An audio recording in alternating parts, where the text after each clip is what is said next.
Hey everyone, good evening. तो मैं काफ़ी टाइम बाद मैं कोई वीडियो बनाना स्टार्ट कर रही हूँ और सबको पता है वो क्या है। सो फाइनली जिस चीज़ का हम लोग वेट कर रहे थे वो फाइनली कुछ तो एटलीस्ट उसमें संशोधन होके आ गए हैं, तो हमें उसकी कार्यप्रणाली बनाने में अब प्रॉब्लम नहीं होगी। तो अभी रिसेंटली जो एमपीएसआई का पैटर्न है वो बिल्कुल पूरी तरीके से चेंज हो गया है और उसमें क्या क्या चेंजेस हैं ये इसकी मैं थोड़ी सी बात करूँगी। कुछ जो चेंज हुए हैं वो बहुत ही शॉकिंग हैं, तो उनकी मैं आपसे आगे बात करूँगी। और आपका जो फिज़िकल है वो तो होना ही था, जो कि एमपी पुलिस जैसा हो गया है। और आपका जो एग्ज़ाम है वो काफ़ी हद तक यूपीएसआई जैसा कर दिया गया है, क्योंकि पहले ओनली एक ही पेपर हुआ करता था, मतलब कि प्रीलिम्स टाइप का ही हुआ करता था। अब उन्होंने प्रीलिम्स कर दिया, मेंस कर दिया। सो क्या क्या चेंजेस हुए हैं अभी उसकी बात करते हैं। इसके साथ ही एज की भी बात करेंगे। एज भी काफ़ी बढ़ गई है, तो वो कहीं ना कहीं आप लोगों के लिए फ़ायदेमंद भी है। सो ये जो है ये आपका उपनिरीक्षक जिला कार्यपालक बल, हम कार्यपालक बल में ही आते हैं। और विशेष सशस्त्र बल उपनिरीक्षक विशेष शाखा, ये सब गैर तकनीकी हैं। तकनीकी वाले जो रहते हैं वो हैं रेडियो वाला सब इंस्पेक्टर, आयुध वाला, और जो अंगुल चिन्ह वाले रहते हैं वो आपके टेक्निकल में आ जाएंगे। तो उसमें चेंजेस हुए हैं, ठीक है। इसके साथ ही आपकी जो प्रारंभिक परीक्षा है उसमें कोई भी अंक ऋणात्मक नहीं जाएगा, मतलब कि उसमें नेगेटिव मार्किंग नहीं होगी। 2 घंटे की होगी आपकी प्रारंभिक परीक्षा, 2 घंटे की होगी तथा 100 प्रश्न उसमें पूछे जाएंगे, जो कि इन्होंने 10 उसमें बांट दिया है इसको। हिंदी भी है, इंग्लिश भी है, विश्लेषणात्मक भी है, जिसमें शायद मेरे हिसाब से आपका मैथ और रीजनिंग वाला पार्ट होगा।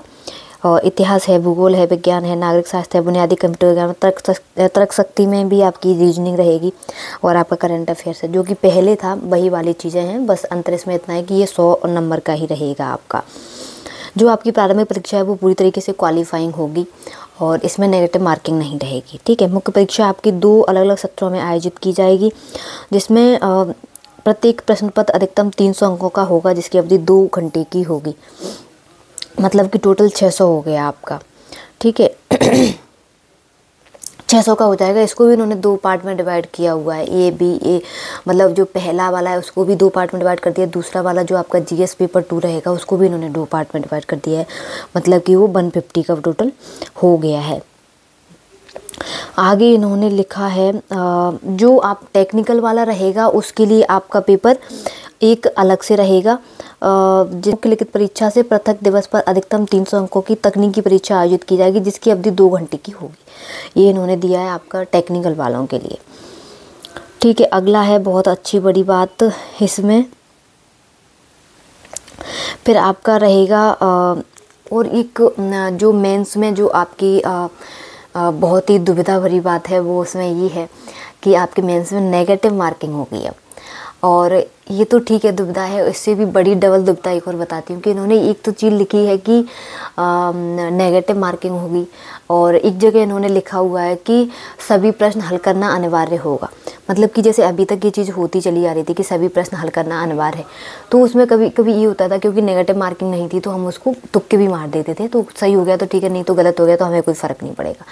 अब यहाँ पर ये वाली दुविधा है कि सारे प्रश्न भी आपको हल करना है और आप नेगेटिव मार्किंग भी देंगे। तो ये रूल मुझे लगता है कि इसको चेंज होना चाहिए, क्योंकि ऐसे तो जो पढ़ने वाले बच्चे उनका बहुत ज़्यादा लॉस हो जाएगा। देखो, जो बच्चे पढ़ के नहीं जा रहे हैं, जिनको कुछ भी लगाना है, उनको कोई फ़र्क नहीं पड़ता, उनको कोई फ़र्क नहीं पड़ेगा, लेकिन जो पढ़ने वाले बच्चे हैं उनको इससे बहुत फ़र्क पड़ेगा। तो ये वाला नियम एटलीस्ट हटना चाहिए। एक चीज़ आप रख दो, या तो आप नेगेटिव मार्किंग रख दो या फिर ये वाला चीज़ हटा दो कि सभी प्रश्न हल करना अनिवार्य है। तो ये बहुत ही खतरनाक स्थिति है आप लोगों के लिए। और अगला है आपका, उसके बाद आपका रहेगा आपका इंटरव्यू 50 का, जो कि 50 का होगा, और 100 नंबर का आपका फिजिकल रहेगा। फिजिकल में आपके 3 ही इवेंट हैं, 800 मीटर दौड़, लंबी कूद और गोला फेंक। जो आपका फिजिकल है वो बहुत ज़्यादा डिस्कस करने लायक इसलिए नहीं है क्योंकि एमपी पुलिस का फिजिकल आप पहले ही देख चुके हैं कि वो किस तरीके से हुआ था। इन्होंने एक पूरी लिस्ट जारी की हुई है अपनी, उस लिस्ट के अकॉर्डिंग आपके मार्क्स रहेंगे। जितना अच्छा फिजिकल दोगे उतने अच्छे आपके मार्क्स रहेंगे, तो वो लिस्ट के अकॉर्डिंग आपका पूरा रहेगा। लड़कियों को 35% आरक्षण है, अभी तक 33 था, चूँकि अभी बीच में बढ़ा दिया गया था, तो अब उसके हिसाब से 35% उनको आरक्षण मिलेगा। एज के लिए यहाँ पे लिखा है इन्होंने कि उपखंड 1 में अंक तथा शब्द 36 वर्ष के स्थान पर 38 वर्ष स्थापित किया जाए। इसका मतलब ये है कि एज में आप एज बढ़ा दी गई है तो आपको उस चीज़ का फ़ायदा मिल जाएगा। हाँ, 36 के स्थान पर 38 को प्रतिस्थापित किया गया है, ठीक है। और इसमें लगा है सीधी भर्ती के गैर तकनीकी पदों के लिए अंतिम प्रावीण्य सूची मुख्य परीक्षा, शारीरिक दक्षता परीक्षा और साक्षात्कार से प्राप्त अंकों के आधार पर तैयार की जाएगी।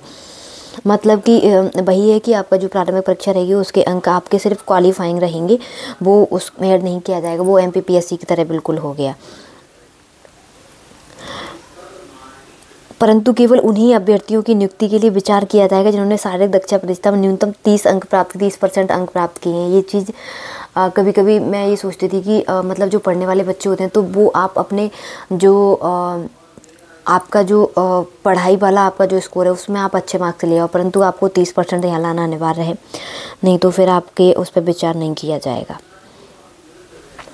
उसके बाद इन्होंने सिलेबस दिया हुआ है। इन्होंने ये भी दिया है कि कौन सी आपकी योग्यता होनी चाहिए, तो वो आपकी वही है कि आप ग्रेजुएट हों किसी भी मान्यता प्राप्त विश्वविद्यालय से। तकनीकी चीज़ों के लिए थोड़ी सी आपकी बदल जाती है, जो कि इंजीनियरिंग डिप्लोमा वगैरह उसमें मांगते हैं, तो वो आपके तकनीकी पदों के लिए हो जाती है, ठीक है। अगला है आपका बहुत ही इम्पोर्टेंट चीज़ है, फिर आपका इसमें आ जाता है पूरा सिलेबस। तो जो आपका सिलेबस है वो मैंने पूरा उसका अध्ययन किया है, वो बहुत हद तक MPPSC से मिलता है। मतलब मैं मान सकती हूँ वो करीब 65-60% पूरा MPPSC से मिलता है।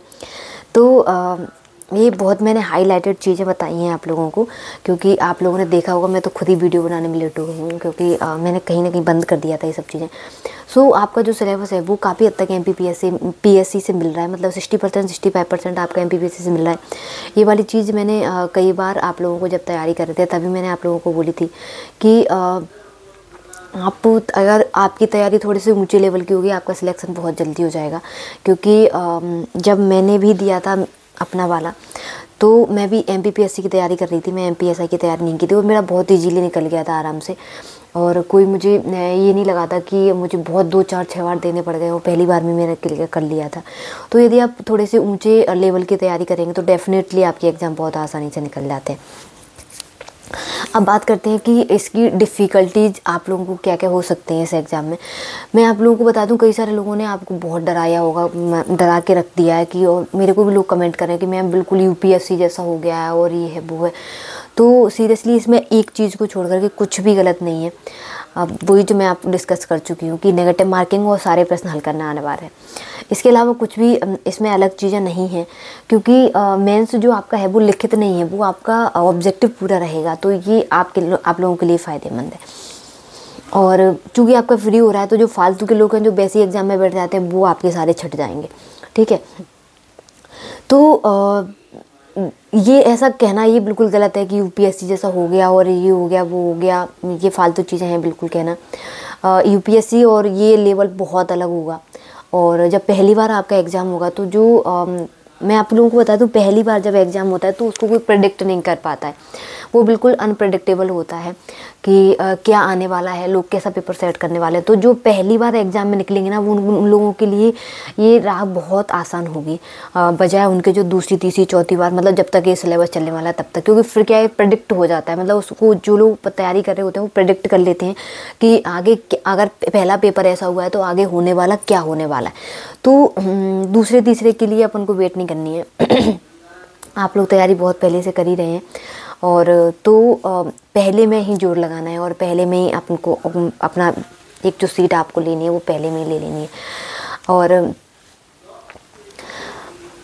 चूँकि सिलेबस उतना सा ही है और फैक्ट ज़्यादातर क्या आता है, जो ऑब्जेक्टिव होते हैं उसमें फैक्ट ज़्यादा पूछे जाते हैं, तो फैक्ट आपको कहीं बाहर से लेकर के नहीं आएंगे, वही आपके फैक्ट हैं जितने भी आप पहले भी आप ये दे रहे थे। तो मतलब पहले जो आप दे रहे थे नॉर्मल वाला जो हम लोगों ने दिया था उसमें आप दे रहे थे तब भी वही फैक्ट थे, आज कल दोगे तब भी वही फैक्ट होंगे। फैक्ट आपके कहीं बदले नहीं हैं कि कहीं और से आपके ला करके उन्होंने कोई ऐसी चीज़ रख दी हो जिसमें बहुत ज़्यादा चीज़ें परिवर्तित हो जाएंगी। तो इतना डरना नहीं है, और लोग डराना तो लोगों का काम होता ही है। आप लोगों को सिर्फ एक सीट लेनी है, अभी नहीं आई है, वैकेंसी डिक्लेयर हो जाएगी तो आप लोगों को सिर्फ एक सीट लेनी है अपनी, उसी पे फोकस करना है। और लोग तो डराएंगे नहीं, अगर वो डराएंगे नहीं तो उनकी दुकान कौन चलाएगा कि नहीं यार बहुत कठिन है, हम नहीं कर पाएंगे, किसी का सहारा लेना चाहिए। तो ये चीज़ें डराने वाली हैं बिल्कुल। आप तो जो सिलेबस है उसके अकॉर्डिंग फोकस करिए। कोचिंग की आवश्यकता लगती है आप बिल्कुल ले लीजिए।